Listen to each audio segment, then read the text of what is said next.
It's Steph. Thanks for clicking. This is my fifth update for Acope, A Court of Pans and Empties. This Pantastic Ladies collab was created by Paula of A Beauty Guru Made Me Do It. She created this based on the book A Court of Thorns and Roses by Sarah J. Maas. It is also the first of the series A Court of Thorns and Roses. That's where all 15 prompts came from. They are mostly characters. This project started on February 15th and it will be ending on September 6th. Those dates are approximately when the story of this book takes place. I believe once this round is finished, we're going to be starting a second round, and that one is going to be based on book 2. At least I hope so. I have been doing this project rolling style and also progressive style, so if I get to an update and I have no rollouts, I bring something else in anyway. I do have rollouts, but this is still what I think of as being my most disappointing update yet, and you'll see what I mean. The first prompt has been in here since the intro, and she is Nesta Archeron, Feyre's oldest sister. She is represented by something with flames or is red, orange, and yellow. She has a fiery temper. For Nesta, I picked my Fenty Beauty Gloss Bomb Heat in the shade Hot Cherry with a 10-use goal on it, and it's been in here since the intro with a 10-use goal. At the last update, I had 7 uses, and I have not used it. It still has 7 uses. I still need 3 more. I've just been wearing other lip products. I've actually been wearing the one that I have on now quite a lot, even though it was not in a project for most of the last month. It is now. But yeah, I got distracted by other lip products and I haven't used it, which is very sad because I do like it, but it's still in this project. Also, since the intro is Amarantha and she is represented by a vampy lip product, she has very red lips against very pale skin. And I picked this PBJ Smoothie Stick Creamy Lip Crayon from the Beauty Crop. The shade is Guava Nice Day. It's like a berry type color. There's what's in there. I have a 10-use goal on this. I had 8 uses as of the last update, and I still have 8 uses because I have not used this in the last month either. Again, I've been wearing this more for some reason, and so this is still in the project. As I said, this is a disappointing update. I don't know what happened. I feel like I just filmed this, but here we are again, and it's time to film again, and I have very little progress on some of these items. I did promise rollouts, and here is one of them. Alice is represented by a product used for cleaning or grooming. She is a servant in the spring court, and she is responsible for Feyre's wardrobe as well as preparing her bath in the morning. This is the Nature Lab Perfect Repair Shampoo, and this is now an empty. I've used it 42 times in this project. Yes, there is still product down in there, but I don't know if you can tell the straw, it has air gaps in it because it is now too far down for the pump to work. Normally, I would turn this upside down and get everything out of this, but this is a very strangely shaped bottle and I have a refill. So I'm just going to be putting the same product in here again so I don't feel like going through the effort of trying to really drain it out. So this is going to be an empty for the purpose of this project, and then I'll put more in here later, but that's my goal for Alice met, and she is rolling out of the project. Next is Midgard Worm. The Midgard Worm is a subterranean monster that hunts by scent. It doesn't even really have eyes. So it's a product that smells good, and I picked a bar of soap that was from Terra Italia. It had a berry scent, and I've been trying to finish that. Here it is. It's gone. I don't have it anymore. I just have the wrapper. So the Midgard Worm is a goal met.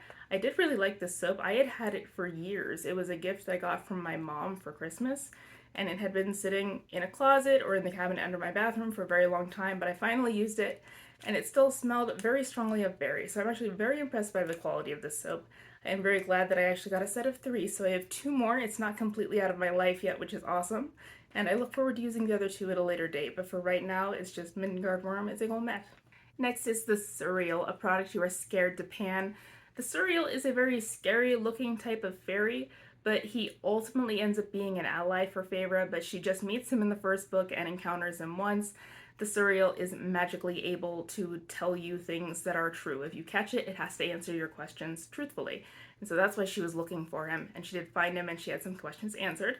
The item that I am scared to pan is this Lancome Lip Idol Lip Shaper in the shade The Tea is Hot.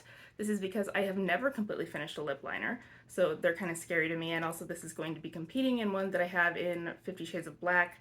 My goal was just to use this 10 times. I had 3 at the last update, and I'm still at 3 because I didn't use this lip product either.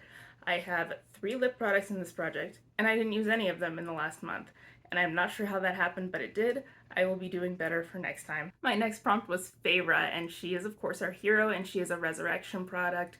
because she died and was brought back to life as Fae by the High Lords in exchange for saving all of their lives.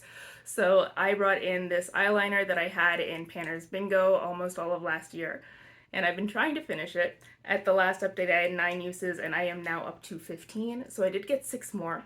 And this is black, even though it's kind of covered over with eyeshadow there. And it's not gone yet. I won't be able to sharpen it again, but I can still use it. It's just a very stiff eyeliner, and it's going very, very slowly. At the last update, I got Resand, and he has something that is navy blue or purple. I think that's from his navy blue hair and his purple eyes, which, as far as we know, are his naturally colored features. So for that, I brought in an eyeliner. Since Faber was an eyeliner, I thought Resand should be one too. This is my Cynthia Rowley eyeliner. It does not have a shade name, but it is purple. I have a 10 use goal on this and I haven't used it. I was using other eyeliners, but this is going to become a priority because this project ends sooner. So I will have uses on it for next time. So what I meant by this was a disappointing update is I have very little use on just about everything in here other than the 2 rollouts. So very split, and I wish I had more use on the other items so I could be set up better for next time. But for right now, I am rolling in 2 more prompts that were randomized for me by Tiny Decisions. The first one is the Adder. The Adder is Amarantha's right-hand fairy. He is her head minion and enforcer, and he is pretty scary looking. He sounds like he looks a lot like a gargoyle, is kind of how I picture him based on his description, but he is a dangerous product because he is a very dangerous creature. This is the Bobbi Brown Smoky Eye Mascara in the shade Black. And my goal is going to be to finish this. I started using this back in February, so it is drier than it once was.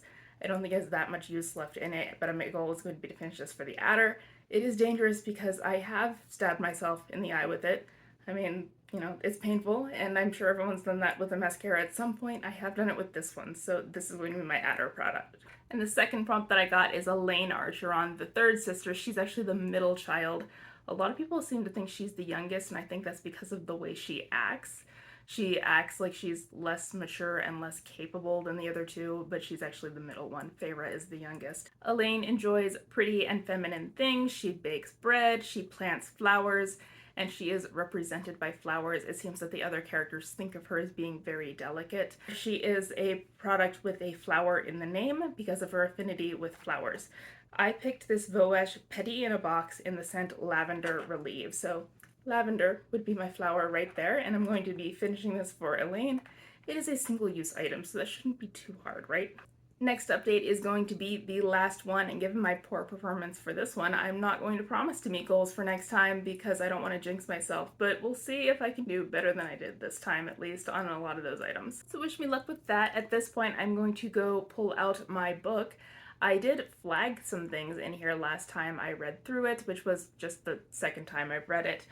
And I did notice as I was reading the entire series that in this one, Sarah J. Maas tends to pull more from other literary sources than in anything else she writes. There are more examples of stories that we're familiar with from other places.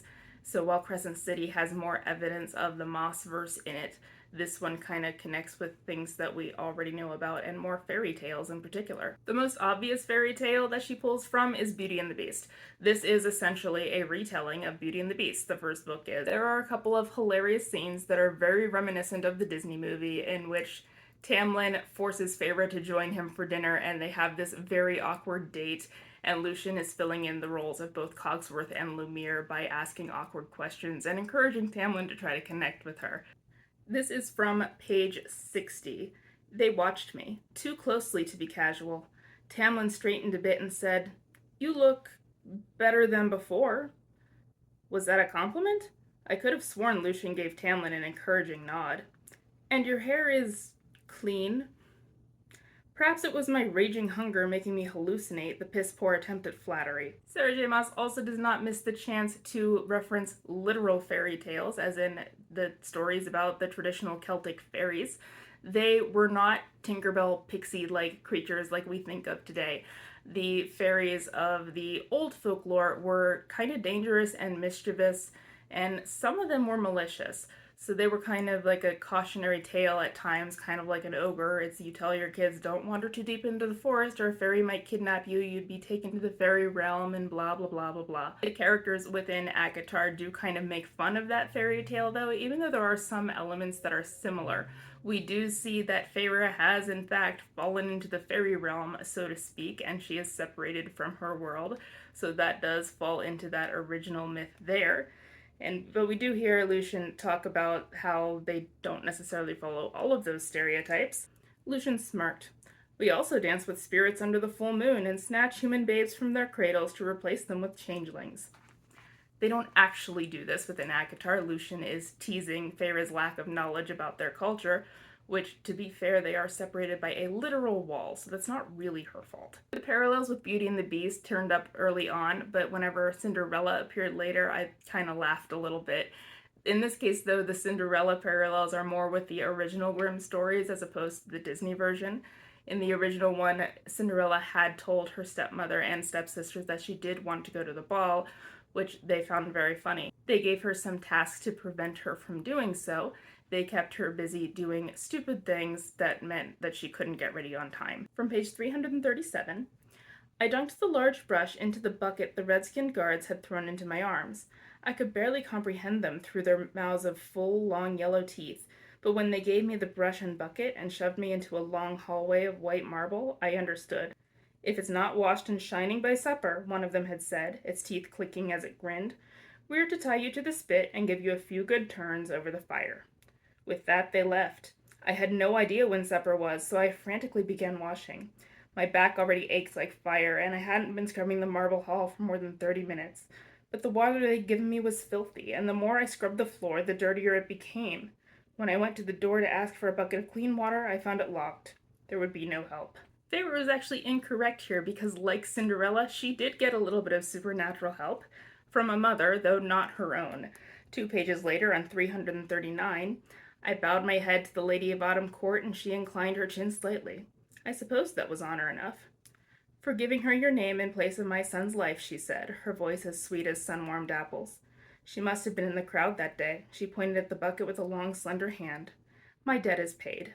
She disappeared through the door she'd opened, and I could have sworn I smelled roasting chestnuts and crackling fires in her wake. I knelt beside the bucket and dipped my fingers into the water. They came out clean. They smiled at me as they shoved me into a massive dark bedroom, lit only by a few candles, and pointed to the looming fireplace. Servant spilled lentils in the ash, one of the guards grunted, tossing me a wooden bucket. Clean it up before the occupant returns, or he'll peel off your skin in strips. A slammed door, the click of a lock, and I was alone. Sorting lentils from ash and embers. Ridiculous, wasteful, and I approached the darkened fireplace and cringed. Impossible. Of course, Feyre once again gets some supernatural magical help from the occupant of the room, who it turned out did not actually want to separate her skin into strips. It was Rhysand's room, and so he provided some assistance by magically gathering the lentils and putting them in the bucket for her. So those are 3 fairy tales that appear in ACOTAR that most of us already know, and it was kind of fun to stumble upon them. But there's actually one more that is less well known that also appears in that book. There is an old Scottish story about someone named Tamlin. Tamlin was a gatekeeper of a forest, and if you were to enter that forest, he had to take a fee. That could be some sort of item that was a gift, or your virginity. That works too. The stories of Tamlin vary a little bit depending on what sources you have, but generally there is a young woman who comes through that forest, and he approaches her after she plucks a rose. He challenges her from trying to take from his forest without permission.